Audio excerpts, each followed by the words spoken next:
Welcome to another exciting episode of the Show. We are two geeks who talk about everything. My name is Aaron, and I am joined once again this week by special guest co-host Mark. How you doing, That Mark? good to be back. Thanks for having me back. And just FYI, I know I'm wearing the same thing, but doesn't smell any worse than it did the other night when I was wearing it. Me neither. I think we're good. And it's a good thing that YouTube is not a scratch and sniff kind of screen thing. All right, today we are taking a look at the recently released streaming docuseries American Nightmare. This 3-episode documentary can be found on Netflix. It is a true crime story that, like Shrek or An Onion or Parfait, has many layers and they keep getting revealed through each episode. Before we start talking in depth, I do want to issue a trigger warning and advise our younger listeners to check with your parents before listening to this episode. And I really mean that sincerely. The content of this documentary contains some content. I just said content twice. I don't know why I did that. Parents may not want their young Black children content. hearing about this. So parental discretion is advised. Seriously, kids, if you are under the age of, I don't know, 15, 16, check with your parents It's before 18. 17, 18. Yeah, check with your folks before you listen to this because there are some pretty sensitive topics that come up during this, as happens with true crime stories. This is the first time we're talking about any kind of documentary here on the Show. I'm excited about it because I love documentaries. I love true crime. That was probably a product of the pandemic. Sit at home and having Tiger King on and just watching all those documentaries that pop up on streaming services. There's a lot out there. So, Mark, tell me what grabbed you about this documentary and made you want to watch it the first time you heard about it. And had you heard about this story before they made the series? I had not. So, while I do love documentaries and all things based on true stories, I'm not really into the whole like true crime piece and things. So that's Peyton's bailiwick, and so she was all over this saying. A good friend of hers had told her about it and said, "Hey, you got to watch it." So I watched it with her and then got hooked. I did not know this about this story in real life, and that was one of the things Peyton and I talked a lot about because I was like, I just don't remember this at all, and I'm thinking, how did I not know this? I know, you know, right? The story takes place, like not the story, like it. What happened takes place in California, so it's on the different coasts, but like it had national coverage, significant national coverage. Yeah. Um, so yeah, I remember when you and I first talked about it, you did remember when this really took place. Well, so actually, I didn't remember like hearing it on the news when it happened. I do know in the time since it happened, I have heard the story two or three different times on like true crime podcasts where people had talked about it before and discussed what had happened with these Yeah, individuals that this documentary is about. Um, yeah, I wish I could say I remember like seeing the Dateline story or hearing about news reports, but at the same time I'm kind of glad I didn't because of the way that the media obviously got the story wrong at the time. yeah, um yeah, absolutely. And I'll go back just one thing. You said what got had me hooked on it. I mean, I was nervous about watching it at first because of the name, American Nightmare, right? Like I do not do horror movies. I don't do it. Um, and so like I was nervous about that, which it didn't have. I know you've already shared the warning, and he was serious. Like kids, if you're watching, go check with your parents first. Um, so it is very serious stuff, but it's not. I mean, it is horrific, but it's not like the Loss of slasher, life. kind of thing. Yeah, and just like all of that aspect of it. Yeah. Um, that was there. But yeah, I did not remember it whatsoever. Probably. the biggest news story that I remember, and I won't remember the year. I'm sure you will. Was the DC sniper. That was when we were in college. Yeah. Uh, like, and obviously 9/11 is their generation's Pearl Harbor. So like that is etched. That and the DC sniper are etched in my memory.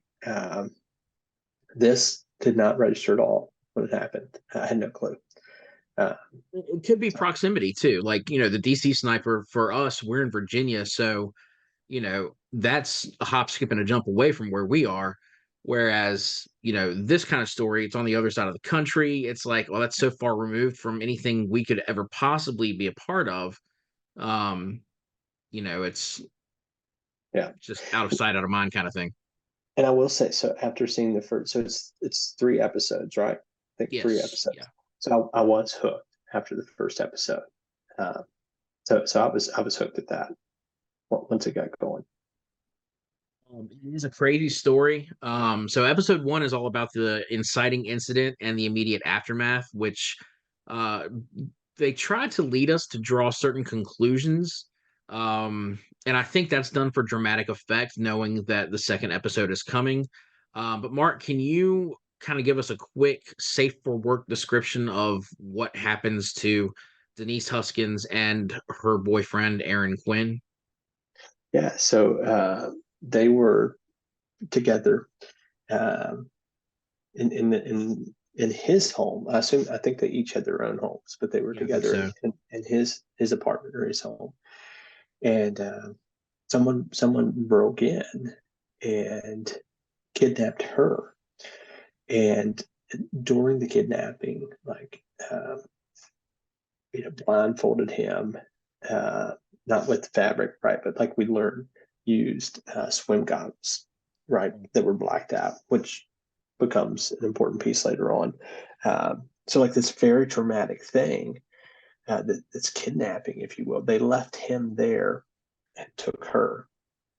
Um, and so you do get this, uh, and like it's got, I assume it is the real 911 call that he made that's on it, right? And so like you hear it and you're like, how's this dude so calm? Like in what he's sharing. And even the 911 dispatcher was like, what? Like they were almost Like, not pushing back, but just like and like when he explains, it's like, well, what have you been doing? yeah, Like, she's like asking, why did you wait so long to call 911? He's yeah, like, yeah, I was tied up. I was drugged. you yeah, know? He's just like, this is the first chance I've had to grab a phone. yeah. So like you get that. So like the story of, hey, so that's how, if I remember right, that's how it starts into it, this 911 call. Right. Yeah. And it's him the next morning. And so he's talking about the operator, like, hey, somebody broke in last night, blindfolded us, drugged us, kidnapped my girlfriend, and here I am now, calling. Um, and he was coming out of which it was so like he drugged me with NyQuil. Yeah. with so you're like which I will say, like, I cannot take NyQuil because if I take NyQuil, I know I cannot function at work the next day. I have a cloud. So like I'm like, okay, yeah, like that's believable to me. Yeah. Uh, and they mixed it with something. I can't remember what else the other thing was that he said.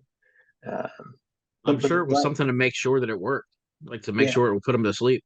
yeah. What was it? But also sort of a safe thing, right? Yeah. So like the story is just sort of, you know, outrageously unbelievable. And to your point, like one of the things that I read after watching it, and I tried to see like what reviews, things like that. There were some folks that didn't like the way that they portrayed this because it does, like, they plant a seed of doubt that makes you think he did it, right? And as you watch this, you'll learn, right, that's sort of where the police go initially. Hmm. Uh, but they sort of build that up, um, right? And then it ends, and then your second episode, because you're like, what, we don't know what happens to her, Right. right? And then the second episode starts with her there. So then you're like, okay, well she's alive because Right. we didn't know that all the way through the first episode. Uh, and right, that's how it normally goes. Yeah. the tragedy, the sadness of that normally in that kind of kidnapping, taking grab, right? Like somebody's probably dead. Yeah. Yeah.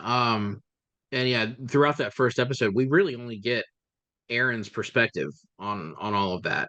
Um, and then we experience his frustration in dealing with the detectives in the Vallejo Police Department, even the FBI. It becomes clear that the authorities are not putting any weight on his testimony. They've kind of decided to draw their own conclusions. One of the detectives, if I remember right, he just flat out tells Aaron he doesn't believe him, and now has to find a way to make him the monster of the story. Like, what? Yeah, That's not police work. That is conjecture. You've decided that this is the way it's going to turn out. You just want to close the case. You're not interested in the truth at all. Um, what what's your take on how the police handled sure. the case? Yeah, I mean, as you watch the whole thing, you get through it all. Like you come away with it wanting there to be a price to pay for the folks at that police department that were involved in this, right? Because I mean, I can't even imagine what it's like as a police officer. Like I have such respect for those who put their lives on the line to not just to protect us, but then also to keep peace and order, right? So like they're the folks that says, hey, like I'm willing to go um, keep everybody in line. So like I have the utmost respect for folks to do that. And you walk away from this and you're like, the folks who are involved with that should not be in those roles.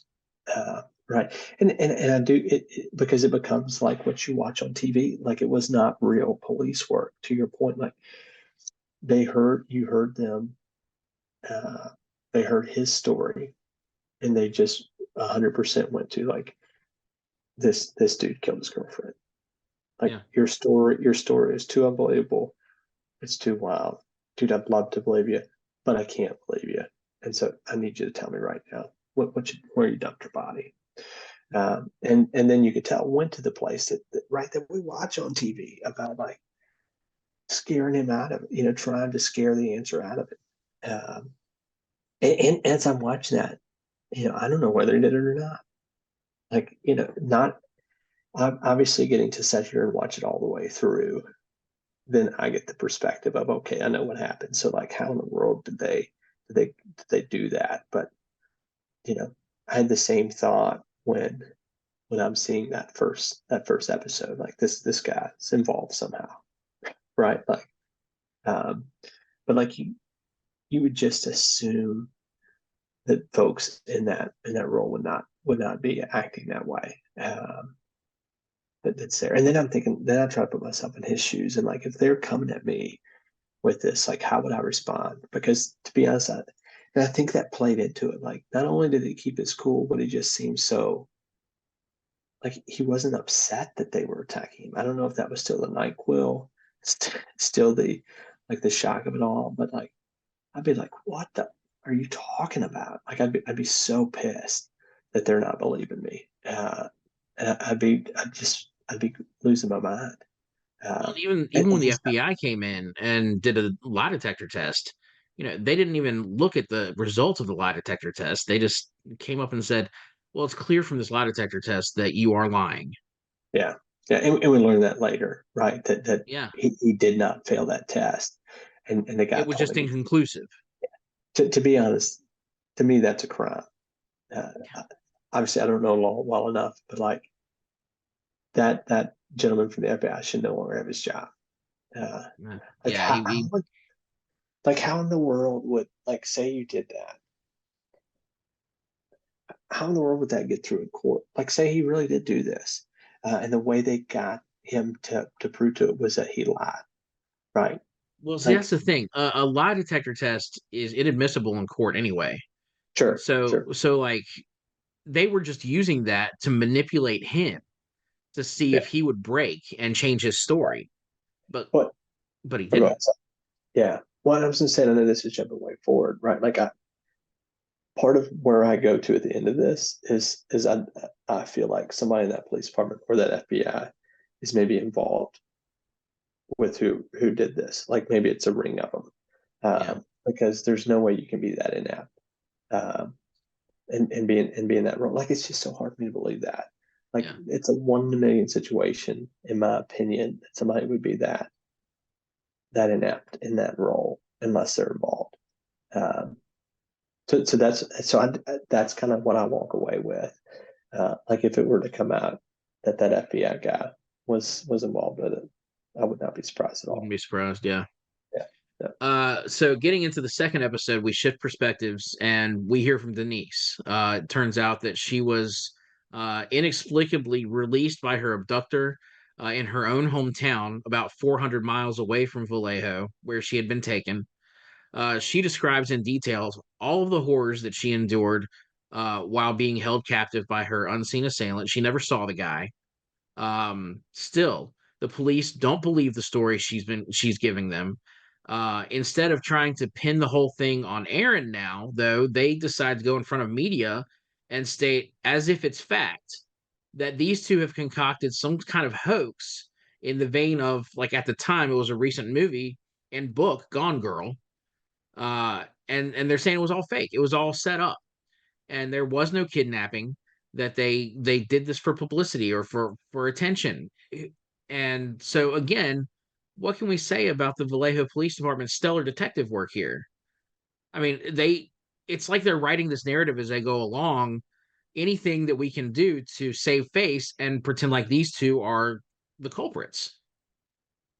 yeah. Which is so shocking to me, right? And we learn, right, like we see the opposite of that with the Palo Alto police department later on. But like again, my experience around law enforcement, which I've never been arrested. I've been pulled over a time or two for a minor traffic situation.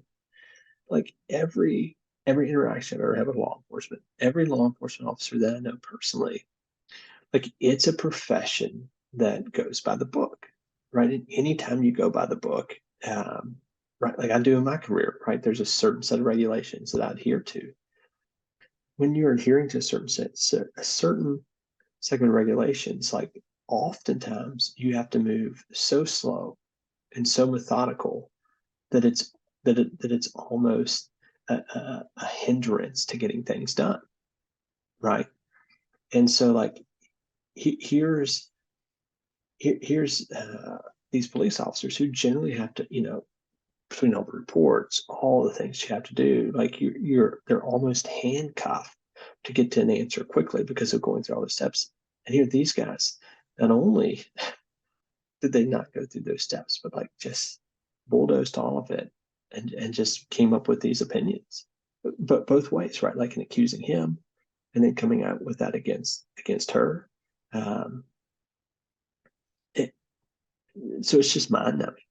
Um, and there's no other way to explain it. Like it's just, I have to think that it is a once, you know, it's like the 100-year flood. They talk about the 100-year floodplain, right? Uh, Yeah. this is the 100-year experience. Uh, it's just mind boggling. Yeah. Yeah, watching it, it was incredibly frustrating. Hearing what's going on with the victims of this crime, and then seeing just the absolute idiocy of the police department here. I'm going to borrow a line from Bart Simpson. The police in that town couldn't catch a cold. Uh, so, I mean, it was clear from the start that these detectives weren't interested in finding the truth, even though they're saying that's our job, where our job is to find the truth. They just wanted to close the case. I'm sure it looks real good on a detective's record if they can close a potential homicide case in a couple of days. I mean, I'm sure it looks great, but when you're making it up as you go along, you know, what happens when the alleged dead person shows up alive a few days later? You're not willing to hear her story. You can't try to give her the benefit of the doubt after what she's been through. It's just it blows my mind. Yeah. Well, to not in their defense, but to I can see how there's some concern on their side when she won't talk to them when she first gets back, right? Like, Right. and we learn that's because her assailant threatened her, right? And what? both of them believe is that there are a ring of people involved in this, Hmm. right? Because they both thought that multiple people came into their home. And her assailant kept talking about multiple people and referenced some of them coming over, and she thought she heard him. Right, there's a scene where she believes they're in the house with him, and there's At least conversation two and other stuff. people, right? Yeah, yeah. And so, like, they threatened her, so she's thinking this group is out there. And so, like, she's scared to then say anything. So then she ducks down. The police want to talk to her. She's like, no. So I get they're hesitant.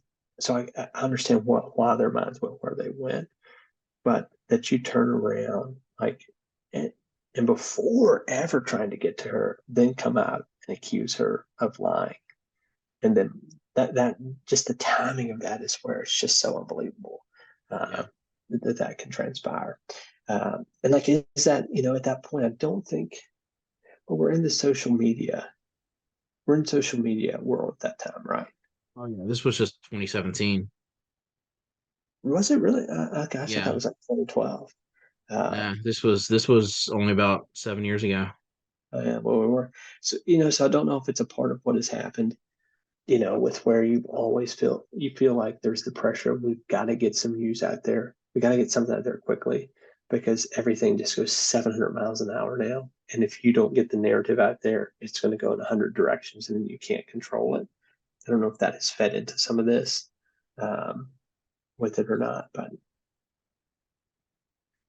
So I will say, thankfully, we do have episode 3 to tie everything up. It gives us kind of a happy ending. Sure, we start off. Denise and Aaron's lives are a shambles. No one believes their story. The court of public opinion has basically painted them as frauds, and no one in the police or the FBI are willing to explore any other avenues in the case.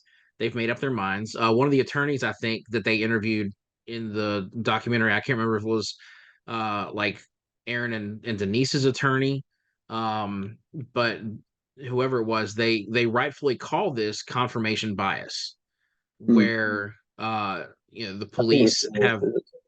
what was it? I think it was Denise's attorney because they had two different They had attorneys. separate attorneys. That's right. Yeah. Um, yeah. So the police had made up their minds, and so the only story they could see was the one that they had decided was the truth. Um, but can you recall what it was that cracked the case open and led to an actual arrest? Yeah, it was interesting because I don't feel like you and I talked about this before, but like obviously the assailant had a desire to be caught, right? Because like remember when they first came out and said, "Hey, it was all a hoax," like he started emailing the media and saying, "No, like they're telling the truth," like sending photos of things that they had described to the police that were there, like Hmm. sent photos of the gun. I'm trying to think what other photos he sent. And He like, sent a so photo he, of the room that she was kept in. yeah. So like all Yeah. that. So obviously he had a desire to be, I don't know, because it never came out, it didn't seem like the whole piece where they want to be famous. It didn't quite seem like that. You know what I mean? So like, I don't know Right. what that was. Um, but as he is sending all that stuff, like at the end, when they wouldn't believe him after he sent multiple pieces of evidence, he said, "Fine. Like if you guys don't, then I'm gonna do this again." And so, sure enough, right, like he then does it again. He breaks into a house, He tries to. yeah, where there is a young girl who lives with her parents still, though. And so, like the dad fought, tried to fight the guy, right? And so, like he pushed through, fought, and then obviously, in which we learn a lot, like dude wasn't using real guns, and didn't appear like he probably could take a life. I mean, obviously he does, and we've not talked about it or said it, but like he did some very bad things. But so like when the dad fought back, like he ended up running and left his phone there, right? And so then they tracked him down. They were able to catch him, and when they went to get him, at the house where it ended up that he had kept Denise. And the police are going through his car. They find a pair of swim goggles that have black tape over them, just like Aaron had described, Mhm. and Denise had described. And so it was the Palo Alto police that had, because it was in Palo Alto when this happened, and she found them. So the detective in the case found the goggles, and it was a blonde hair on them, and their victim had dark hair. So then she was like, "We got to figure out who this was, right? Like, there's obviously another victim out there." And so she could not be deterred in reaching. So she was looking at missing cases, and she would find cases that were similar. They'd reach out, and a couple of them pointed back to the guy, right? And so you learn about other victims that he had attacked, and you learn a little more about his story, which is really really interesting. Like he had tried to do this before, and then would have Go through with it. he couldn't go through with it. Uh, and so she keeps going, and I can't remember the break that connected her to the case at Vallejo. Um, but there was some connection that they finally made. And when they reached out to the FBI, they said, "Hey, like we think we have something that could be involved." And then they started putting it together. And I won't give it to, because I have to assume it was the same, at least some of the same caseworkers from the FBI. And so for the fact, they did then pursue it, because like I could see at that point, like almost being fearful, like it's going to come out that we screwed this up big time, Right. right? So whoever was on that case, you give them the credit of, like, they pursued the truth in light of what was going to come out, right? Like that they royally screwed the pooch on this thing. Yeah. Um, Yeah. New evidence that could not be denied that was picked up by another detective in another office in another town. Uh yeah, you can't just dismiss that and be like, "Oh, no, no, no, they still made this up." No, that's her hair. Um yeah, it was funny because when I remember when they talked about her finding out about that case in Vallejo with Denise, they're saying you've never heard of the Gone Girl case? And she's like, yeah, "No, what is that?" And like, so she obviously didn't watch too much of the news yeah, either. yeah. Um, but I yeah, was go ahead. sorry, I didn't mean to cut you off. I will say that was shocking to me too, right? Like, because there's not a ton of years between that. Right. Yeah. Like, you're in the same state, Yeah. right? That's in the same state, right? Yeah. Oh yeah. Yeah. Yeah. Palo Like, Alto is not too far from Vallejo. how in the world is there not a database somewhere where you could put in, like, hey, uh, you know, unsolved cases or cases that deal with somebody being taken with swim goggles. Like, I mean, how many Yeah. of those cases would there be? Right. 'Cause they have to write. My understanding is they have to write everything up in a report. Like, how is that not in a searchable database? Well, if the detectives didn't believe that that's what happened, could they have omitted that from their reports? But you think they would have to put that in the notes? I mean, at least his initial notes, the recordings from the 911 call. That's I mean, true. They had video recordings of them in the interrogation room. Clearly his story was told several times, and he never changed it. yeah. Well, obviously, and this is again, I feel for those officers. Uh, like, they knew that stuff was being recorded, so it wasn't like they were, beating the dude up trying to get a confession out of him. Right. You know what I mean? So that's where, I think it's a lesson in humility that we all need. Um, to see how, like, when we think we're right, um, what can happen in that if we can't get beyond that. So yeah, thanks to one good cop who was actually willing to do the job of a good police detective, uh, they found a major break in the case, like we mentioned. You had that blonde hair, and it eventually led to the conviction of Matthew Mueller. The question remains: did Mueller work alone, or did he have accomplices? What do you think? Uh, I I don't know that I have a strong opinion either way. I would say if I had to lean one direction, yeah, I think he probably had an accomplice. Um, but you also see, right, like when they show the evidence, you see things that could easily have been used to give off The the, impression of, the impression that there were other people involved. So yeah, I would, you know, so like I would say it's 51-49.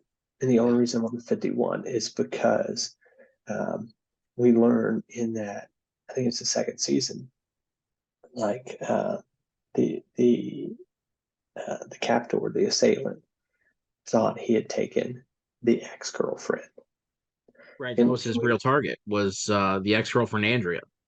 yeah, and we learned that the ex girlfriend had a prior relationship with one of the FBI folks involved. Yeah. Um, and so for me, that just planted that seed there. So like I wouldn't be surprised.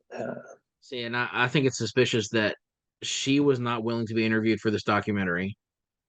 What was so? I mean, we don't know, and probably will never know what her connection was. Why was she the target, even though she was no longer dating Aaron, Yeah, and he had moved on and was obviously in an intimate relationship with somebody else at this point.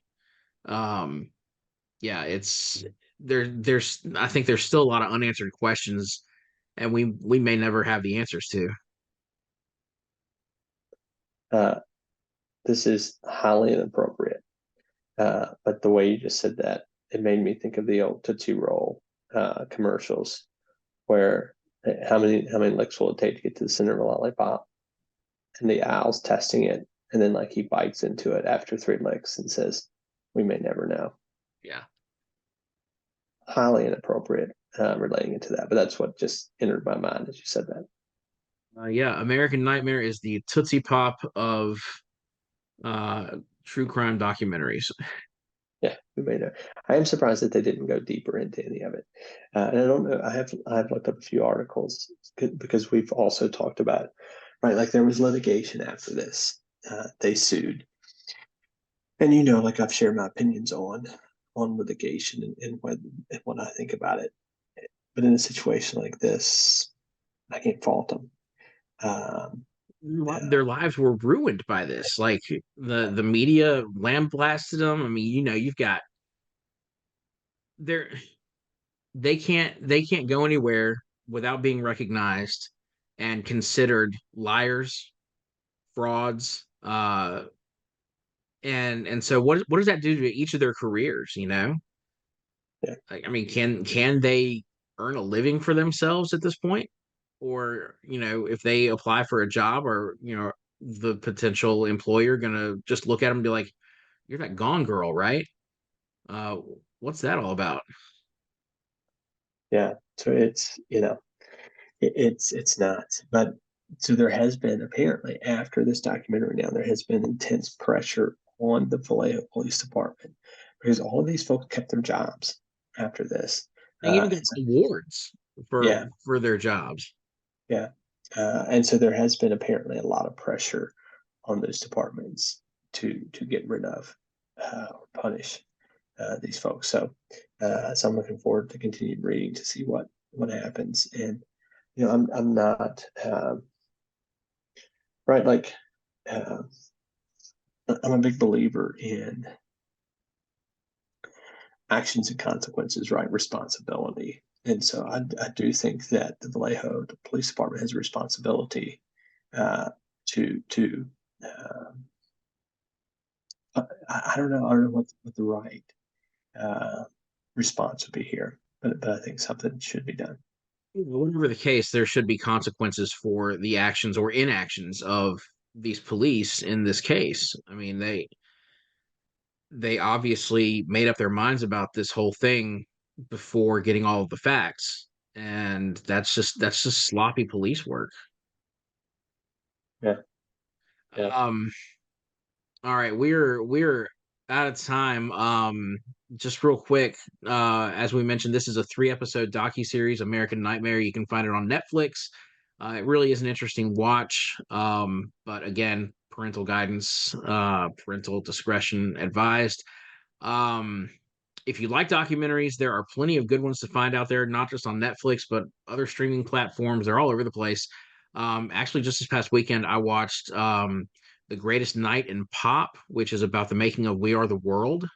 It was really fascinating to see all those, back in '85, all those huge musical artists getting together in one night recording We Are the World. It was great. And then that's probably not going to mean anything to anybody if you're over the age of 30. And I also caught Hell Camp Teen Nightmare, which is about some of the less ethical wilderness adventure camps that some parents often or will sometimes send their troubled teens to. Uh, Mark, any other documentaries you would recommend? Not so much on the true crime uh, Yeah. side of things, but I don't know, maybe along the lines of historical kind of things. So, a documentary that I've watched recently was about Barry Sanders, who was the great running back for the Detroit Lions. Seemingly walked away at his prime and like did so quietly. In fact, he faxed in his that he was leaving.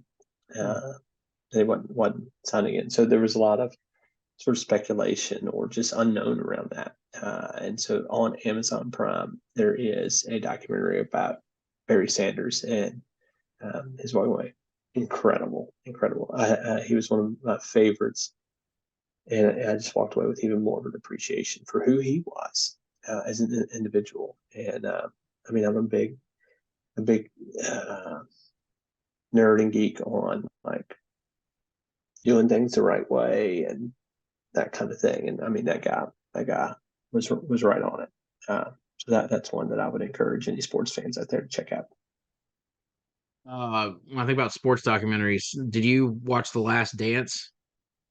I Um, mean, surprisingly enough, no. Uh, that was when the NBA was my first professional sports love. And that was obviously Jordan years. So you would think I'd be all over that thing. Um, my brothers watched it, my sister-in-law, but I've yet to watch it. it's Um, pretty good. I actually really enjoyed that one, and I'm not much, I'm yeah, I'm not much of a sports guy. yeah, It was really fascinating to and there was a couple of times on there I was watching it. I remember, I mean, of course, this has been a couple of years ago now. But I remember being moved to tears a couple of times yeah. watching. It was a good documentary. I feel like so. This is more of a movie than a documentary, but it's in the true story stuff. I can't remember the title of it, but another one that I loved connected to Michael Jordan was the story about his deal with Nike and how Oh, Nike signed got put him out. Air. Yes, Air, incredible, I haven't incredible seen stuff. that yet. I know it's on Prime though. I need to watch it. So good, so It good. looked really good. Because it's there's so much of the '80s stuff in there. Yeah, so even though you don't, the big sports, I think you would love that Yeah. movie. So good. I remember seeing the previews for it and thinking it looked really good, and I hate that I missed it in the theater, but now it's on Prime. I need to make time to watch it. Probably one of my top five movies of all time. Wow, that's high praise, man. Yeah, You yeah. wait. Yeah. Better than Gus? Oh yeah, yeah, yeah. It's a whole different ballgame. Another one, The Founder, the story about Ray Kroc That and one is McDowell. good. I have seen That's in that my one. that was in my top That's 10. that's a good movie. Yeah. All right. That is about all the time we have for today's episode. I want to thank Mark again. Thanks so much for joining and co-hosting again twice this week. Appreciate it, man. Man, wouldn't miss it for anything. Uh, I appreciate Thanks, you man. having Yeah, man. Thank you, listeners, viewers, for tuning in to another episode of the Show. Don't forget to like, subscribe, and hit the bell icon to be notified whenever we post something new. And if you like what you're hearing, be sure to share it with your friends and family, because if you like it, maybe they will too. So until next time, have a great whatever it is, wherever you are.